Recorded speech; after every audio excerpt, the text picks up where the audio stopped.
والإسلام ديني ومحمدا رسول الله تو زمین پر خشکی میں جتنی مخلوق ہے، چاہے وہ 4 پاؤں پر چلنے والی ہے، چاہے وہ 2 پاؤں پر چلنے والی ہے، چاہے وہ زور سے بولنے والی ہے، چاہے وہ آہستہ بولنے والی ہے، چاہے وہ پیٹ کے بل چلنے والی ہے، رینگنے والی ہے، وہ بھی اللہ کی تعریف بیان کر رہی ہے، وہ بھی اللہ کی بڑائی بیان کر رہی ہے۔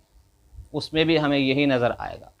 دیکھنے کی بات ہے، سوچنے کی بات ہے، غور کرنے کی بات ہے۔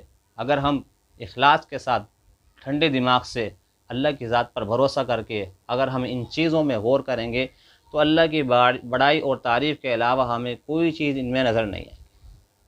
ایسے ہی وہ مخلوق جو ہوا میں یعنی پرندے ہیں، پرندوں کو ہم دیکھیں میرے دوستو، اللہ نے کیسا پرندوں کو پیدا کیا ہے۔ پروں کے ذریعے سے اڑتے ہیں اور ہوا میں اڑتے ہیں، جہاں چاہتے ہیں چلے جاتے ہیں۔ اس میں بھی میرے دوستو عزیزو ہمیں صرف اور صرف اللہ کی تعریف نظر آئے گی۔ ہمیں اڑنے کے لیے، فضا میں سفر کرنے کے لیے، ہوا میں سفر کرنے کے لیے کتنی محنت کرنی پڑتی ہے۔ وہ ہوا میں اڑتے ہیں بغیر محنت کے، زمین پر چلتے ہیں بغیر محنت کر۔ جب انہیں زمین پر ضرورت پڑتی ہے تو زمین پر چلتے ہیں، اور جب ہوا کی ضرورت پڑتی ہے، ہوا میں اڑنے کی ضرورت پڑتی ہے تو ہوا میں بلند ہو جاتے ہیں۔ اس میں بھی میرے دوستو عزیزو اگر ہم غور کریں تو اللہ ہی کی تعریف نظر آئے گی، اللہ ہی کی بڑائی نظر آئے گی میرے دوستو۔ اس کے علاوہ سمندر کی مخلوق کو ہم دیکھیں، چھوٹی مخلوق، بڑی مخلوق، طاقتور مخلوق، کمزور مخلوق، کھانے والی مخلوق، نہ کھانے والی مخلوق، حلال مخلوق، حرام مخلوق، اسی طریقے سے خوبصورت مخلوق، بدصورت مخلوق، جس قسم کی بھی کوئی مخلوق ہے، جس قسم کا بھی کوئی جانور ہے، چاہے مچھلی کی صورت میں ہو، چاہے کیکڑے کی صورت میں ہو، چاہے کیڑے کی صورت میں ہو، کسی بھی قسم کی صورت میں ہو، چھوٹی مچھلی کی صورت میں ہو، بڑی مچھلی کی صورت میں ہو، ہمیں میرے دوستو عزیزو اس میں اللہ کی بڑائی نظر آئے گی۔ نفس سمندر کو ہم دیکھیں، کتنا بڑا اللہ نے سمندر بنایا ہے، اس میں کتنی ضروریات ہماری اس میں پوری ہوتی ہیں، اس کی وجہ سے انسان کو کتنے فائدے ہیں، مستقل الگ ایک موضوع ہے کہ اللہ نے جتنی چیزیں بنائی ہیں وہ سب ہمارے فائدے کے لیے بنائی ہیں، یہ الگ موضوع ہے۔ لیکن اس کے علاوہ صرف ہم سمندر کی حیت کو دیکھیں، اس کی بڑائی کو دیکھیں، اس کے پانی کو دیکھیں، اس کی گہرائی کو دیکھیں، اس کے حجم کو دیکھیں، اس میں بھی اللہ کی بڑائی، اللہ کی تعریف نظر آئے گی، اور کچھ نہیں نظر آئے گا۔ بنانے والی ذات کیونکہ اللہ ہی کی ہے، جس نے بنایا ہے اسی کی تعریف، جس نے بنایا ہے اسی کے لیے حمد ہے، جس نے بنایا ہے اسی کے لیے ثنا ہے۔ اللہ ہی اس کا بنانے والا ہے اور کوئی اس کا بنانے والا نہیں۔ اس کے علاوہ ایسی اور بہت ساری چیزیں ہیں جو ہمیں نظر نہیں آتی، سمجھ میں آ جاتی ہیں کہ یہ چیز اگر ایسے ہے تو اس کا مطلب یہ ہے، یہ کام اگر ایسا ہو رہا ہے تو اس کا مطلب یہ ہے۔ اس میں بھی اللہ ہی کی بڑائی اور اللہ ہی کی تعریف ہے، کیونکہ جب ہم غور کریں گے اور اس کے ہم گہرائی میں جائیں گے تو سارا نتیجہ اللہ کی طرف پہنچے گا، راستے واسطے سارے اللہ کی طرف پہنچیں گے، اس کے علاوہ کوئی راستہ کسی کی طرف ہمیں نظر نہیں آئے گا، سارے راستے اللہ کی طرف پہنچیں گے۔ تو دوستو عزیزو یہ ساری باتیں جو ہم نے سنی ہیں یہ ہمارے ایمان میں اضافہ کرنے کے لیے ہیں۔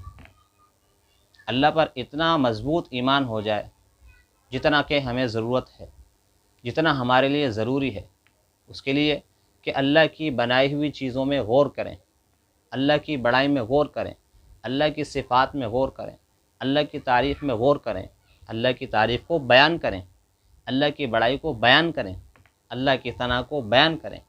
اس سے ہمارے ایمان میں اضافہ ہوگا، اس سے ہمارا ایمان مضبوط ہوگا، اس سے ہمارا ایمان بڑھے گا۔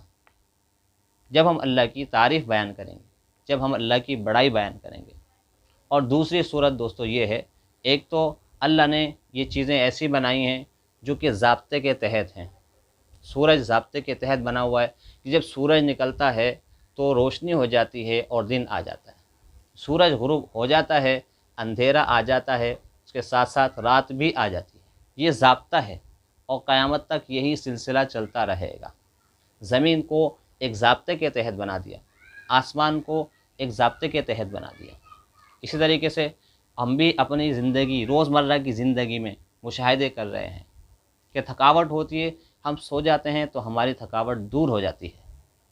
ہم بیمار ہوتے ہیں، دوائی کھاتے ہیں تو ہمیں شفا مل جاتی ہے اللہ کے حکم سے، ہم پانی پیتے ہیں تو ہماری پیاس بجھ جاتی ہے، بہت سارے کام ہم باضابطہ دیکھ رہے ہیں، بہت سارے کام ایسے بھی ہیں جو کہ باضابطہ نہیں ہیں، بے ضابطہ ہیں۔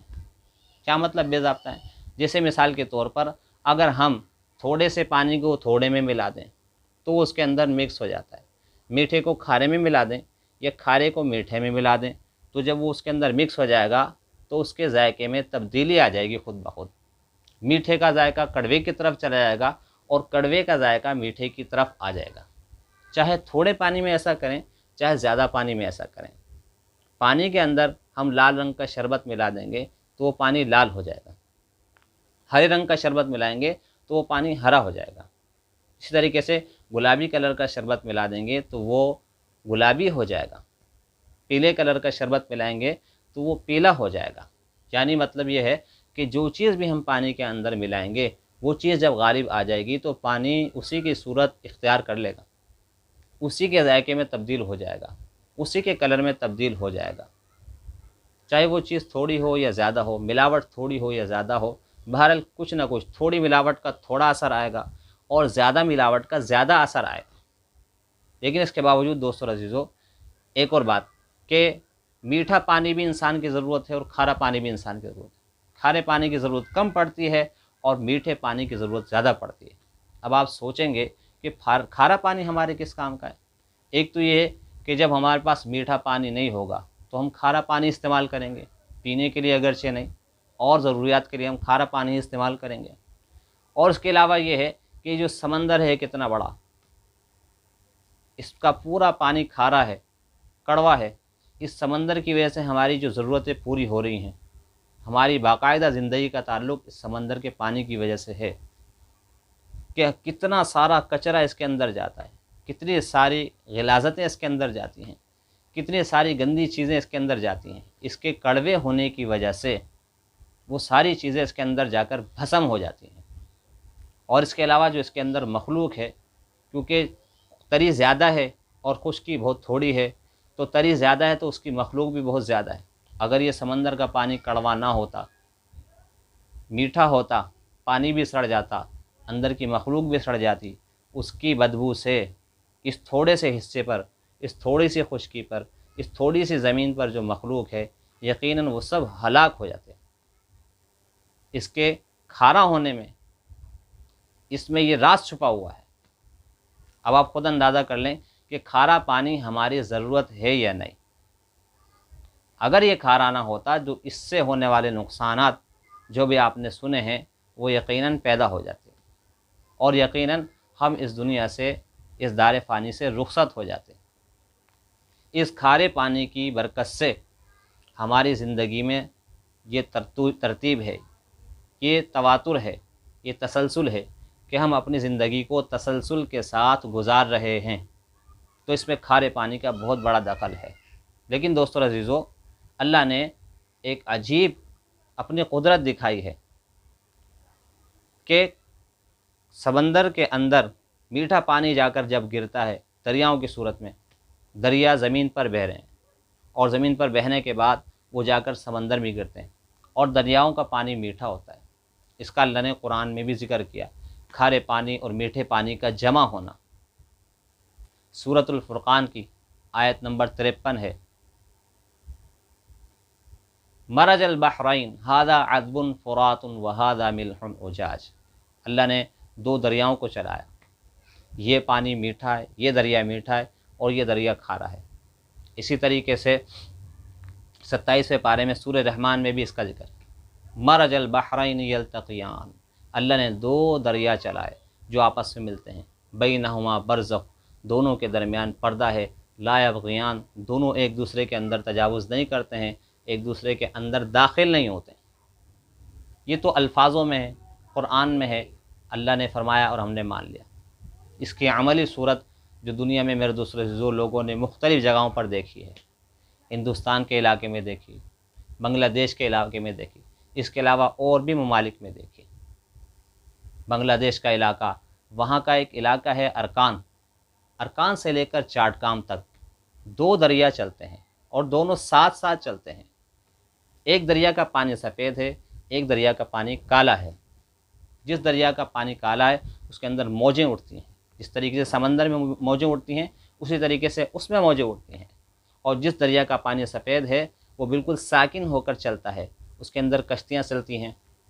اب یہ دونوں ساتھ ساتھ چلتے ہیں، سفید دریا کا پانی میٹھا ہے اور جو کالا دریا ہے اس کا پانی کڑوا ہے، اور یہ دونوں ساتھ ساتھ چل رہے ہیں، اور کان سے لے کر چاٹگام تک جتنا سفر ہے وہ دونوں ساتھ مل کر طے کرتے ہیں۔ میٹھا کھارے میں نہیں جاتا اور کھارا میٹھے میں نہیں آتا۔ اس طریقے سے ہندوستان کا ایک علاقہ ہے بارسال۔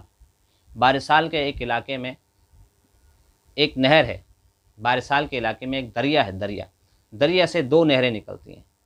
ایک ہی دریا ہے، اس سے دو نہریں نکل رہی ہیں، ایک کا پانی کھارا ہے اور ایک کا پانی میٹھا ہے۔ اس کو کھارا کس نے کیا اور اس کو میٹھا کس نے کیا؟ ایک ہی دریا سے نکلنے والی دو نہریں، ایک کا پانی میٹھا اور ایک کا پانی کھارا، صرف اللہ کی قدرت اور اللہ کی بڑائی کے علاوہ اور کچھ بھی نہیں ہے۔ اسی طریقے سے ضلع سورت ڈابھیل سملک، وہاں 10 سے 12 میل کے فاصلے پر سمندر ہے۔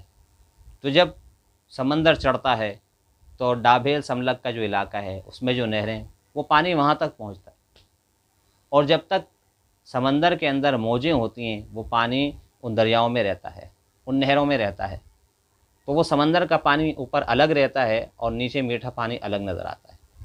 سمندر کا پانی اس دریا کے پانی میں نہیں ملتا، کھارا پانی اس میٹھے پانی میں نہیں ملتا۔ جب تک وہ پانی رہتا ہے، جب تک سمندر کے اندر چڑھاؤ اور تناؤ ہوتا ہے، تو یہی صورتحال رہتی ہے کہ کھارا پانی یعنی سمندر کا پانی میٹھے اور دریا کے پانی میں مکس نہیں ہوتا، تجاوز نہیں کرتا۔ یہ صرف اللہ کی قدرت، اللہ کی بڑائی کے علاوہ اور کچھ نہیں ہے اس کے اندر، اس میں صرف اور صرف اللہ کی بڑائی ہے، اللہ کی قدرت ہے۔ تو اللہ تعالیٰ نے عملی طور پر یہ دنیا میں دکھایا کہ ایسے منظر بھی ہیں کہ جہاں اللہ نے ضابطے ختم کر دیے اور خالصتاً اپنی قدرت کو دکھایا، کس لیے؟ تاکہ میرے بندے دیکھ کر میرے اوپر ایمان لائیں اور اپنے ایمان کو مضبوط کریں، اپنے ایمان کی حفاظت کریں۔